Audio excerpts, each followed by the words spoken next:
And then last week we talked about what happens when all the hype of the holiday of Easter and all the songs and the flowers and the Easter baskets and everything else is gone. Then how do we keep that spirit alive in our hearts and have a meaningful relationship and have that continuing of spiritual energy stay alive within us? And so we talked about keeping our mind on things that are beautiful and good and true and righteous and things that uplift us, and to concentrate on those things throughout the day. When we first get up in the morning, when we go to bed at night, so that we are infusing our minds with God presence all the time. And so as we continue that conversation, I automatically went back to the book of John, which for me has always felt good and loving, and there's some kind of feeling that I get when I read the book of John.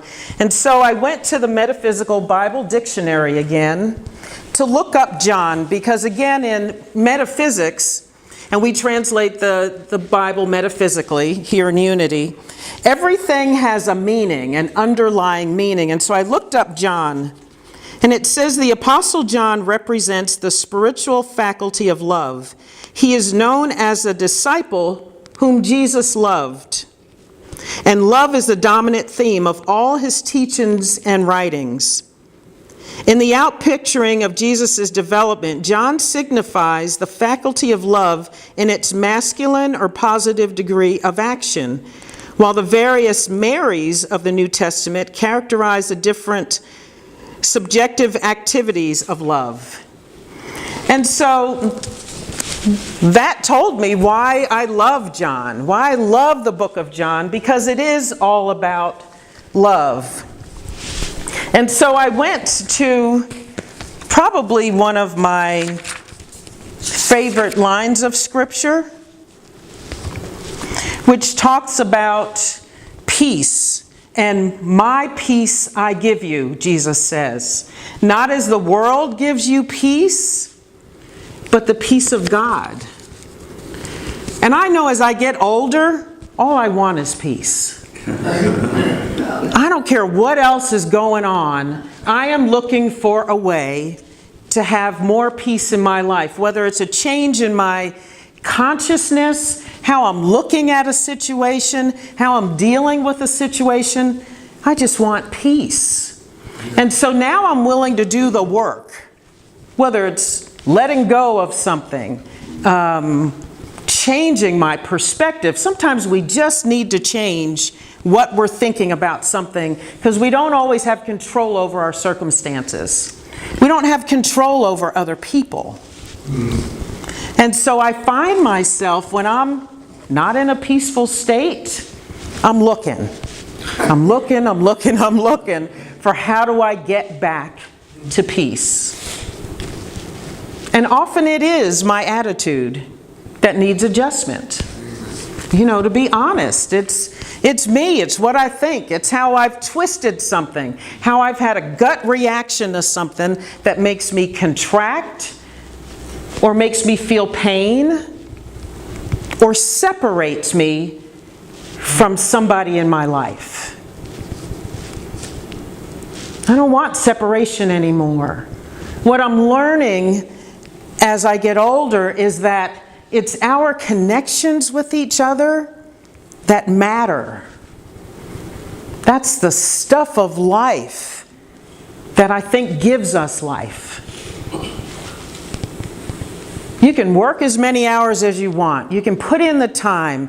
You can sweat and strain over things. But if we don't connect with each other, if we don't spend time with each other, if we don't make time and room for love, then I think we're losing the point of why we're here. And so just like we nurture our relationships with each other, I think we have to nurture our relationship with Spirit. Paul and I were talking about that earlier before service. that Jesus is our way shower, whether you believe he actually walked the earth or not, we can have a relationship with Jesus and with God. And so that means we spend time. And so in the book of John, God talks about and offers what this relationship is, how we are actually connected. And so this again is some of my favorite scripture. This is John chapter 15. I am the true vine, and my Father is the husbandman. Every branch in me that beareth not fruit, he taketh it away, and every branch that beareth fruit, he cleanseth it, and it may bear more fruit. Already you are clean because of the word which I have spoken to you. Abide in me, and I in you. As the branch cannot bear fruit of itself, except it abide in the vine, so neither can ye, except ye abide in me. I am the vine, you are the branches. He that abideth in me, and I in him, the same beareth much fruit, for apart from me ye can do nothing. If a man abide not in me, he is cast forth as a branch and is withered, and they gather them and cast them into the fire, and they are burned. If ye abide in me, and my words abide in you, ask whatever you will, and it shall be done unto you. Ask whatever you will, and it will be done unto you. Herein is my Father glorified, that ye bear much fruit, and so shall ye be my disciples. Even as the Father hath loved me, I also have loved you. Even as I have kept my Father's commandments and abide in his love. These things I have spoken to you, that my joy may be in you, and that your joy may be full. Man, when I hear that, and I think that God only wants my joy to be full, it renders me speechless sometimes. And that God abides in me and with me. And so there's no way that you can be not connected to spirit and to life with a capital L, and to goodness and truth. So no matter how far we get away from who we are at our core, and we talk about that a lot, we are still connected. It runs in our veins, in who we are, literally and figuratively. And so even if we don't want a relationship with spirit, and we're not participating in this connection, God is participating in and through us all the time. The vine is connected to the branch is connected to the vine, and it bears fruit. And as we go through life and things happen, that's the pruning of the vine. You cut back things that we don't need anymore. We shed the things that are not of our core. The baggage we have that we just drag behind us all the time. Again, we've talked about this so often. The things that we tell ourselves are the reasons why we can't do something or can't be something. That we can't be love in a particular situation. Sometimes we take that baggage out and we push it in front of us. And we show up with it all over us. Right? Because we think it's a reason. And we think our situations and the things that we have been through are us. They're not. We're still connected to the vine. And so the vine needs the branches, and the branches need the vine. We are the expression of God on earth. Again, we're called, I'll probably say this to you every week, we're called to be the expression of God on the earth. And as we wrestle with that, when we get up in the morning, if we're even wrestling with it, because there's sometimes I launch out of bed and I'm just on my way to doing whatever's on my schedule. And as I'm starting to tick off all the things I have to get done, I'm thinking, oh, I should have meditated. Should have had my quiet time. If I had gotten in bed earlier, gotten up earlier, I could have done it. And we do that with our relationships so many times. You know, we don't make the phone calls that we should make to people. We don't reach out. We don't extend ourselves sometimes. And so those relationships don't get nurtured. And it's the same thing with our relationship with Spirit. We got to put in the time. We got to show up. And there's really nothing to do but sit in the silence, in spirit, and remind yourself that I am it, and it is me. And I'm here another day.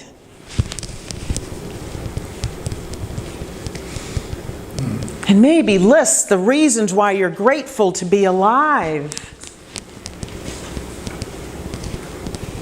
You know, when my mother was ill and she had had her stroke, especially the second one after she couldn't communicate anymore, and when I would watch her in those times, and my thoughts were just all over the place. My feelings were all over the place.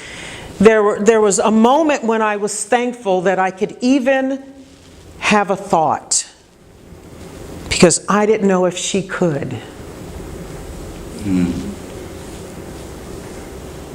That I could even sit there and assess a situation, because from what the doctors were telling me, she didn't have that capability anymore. So even the fact that you can sit there and be angry at something is a blessing, because some people can't in that moment, because something's been taken away from them.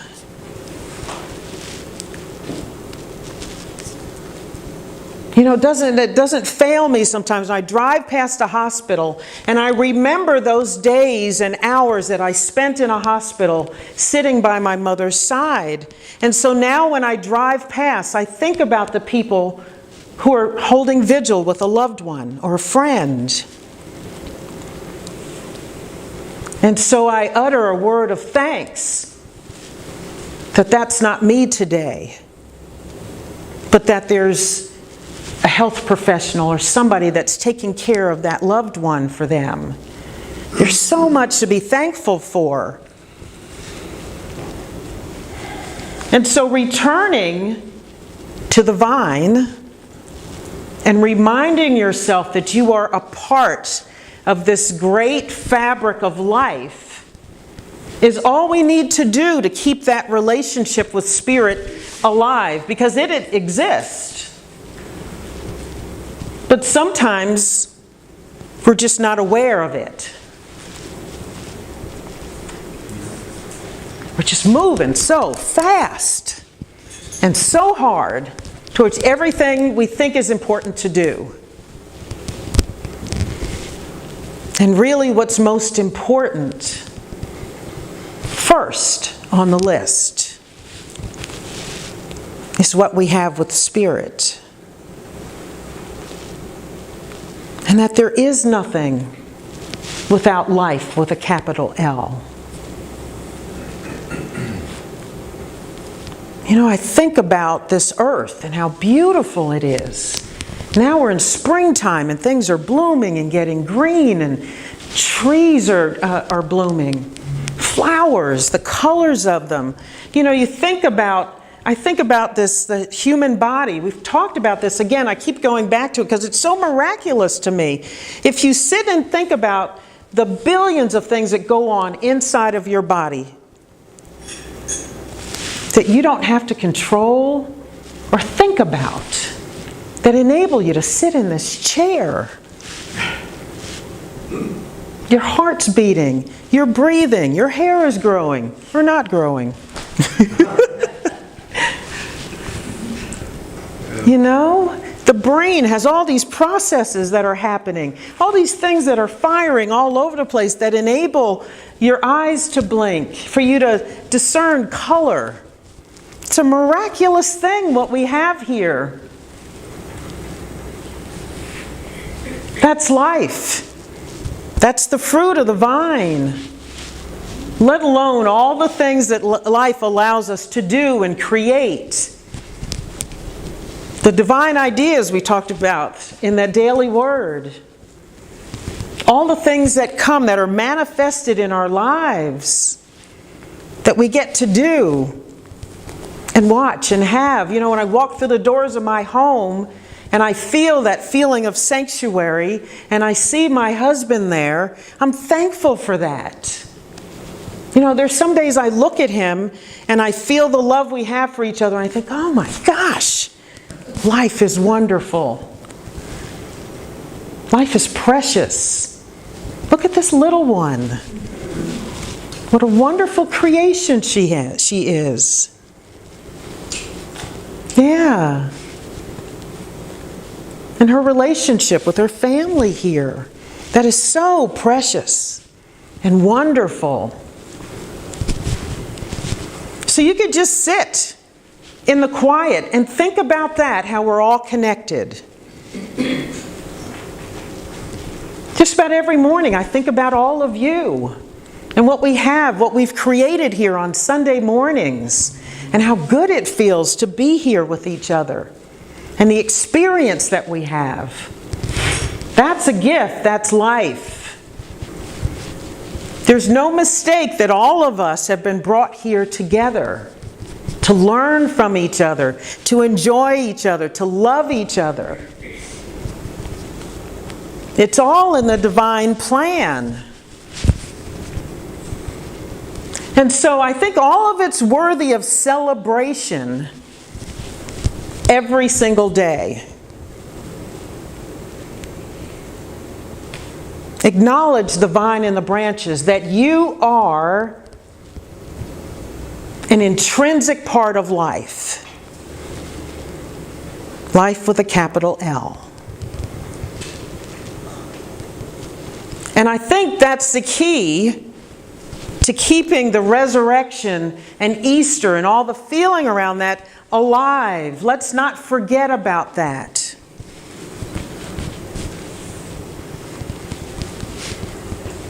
And week after week, day after day, year after year, as the years whisk by, that we celebrate this. And just abide in spirit. 5 minutes, 10 minutes, 15 minutes, an hour. There's that saying that if you don't have time to meditate, that you meditate for an hour. And you think, gosh, if I don't have time to meditate, how am I going to sit and meditate for an hour? And I tried it. And you know what? The day doesn't feel so busy. Because you're so connected to spirit. You're so grounded after the hour that even though your day may not have changed from how it was previously scheduled, you're oblivious to whatever chaos might have existed if you had not meditated. And I kept wondering, how does this make sense? That I just spent an hour in silence, an hour I thought I didn't have to spend, and now the same amount of scheduling and appointments now doesn't feel chaotic or stressful.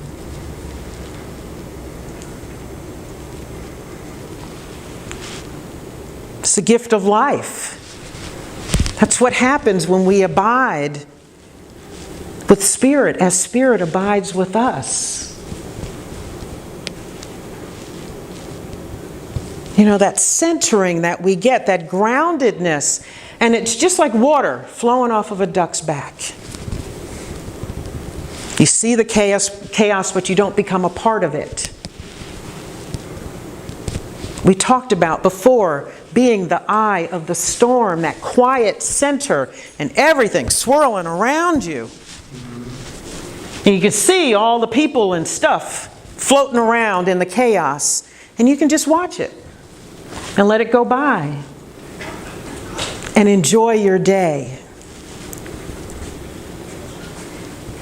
But we have to have the relationship. We got to nurture that relationship. It's there waiting for us in every single second. Every second. Because we can do nothing without it. We are nothing without it. So my prayer for you today is that you will dive in and be a part of this. Embrace it. Enjoy it. Let it surround you. Feel it from head to toe. Step out into your world every single day as the light that you are. As the light that you are. Capital L light.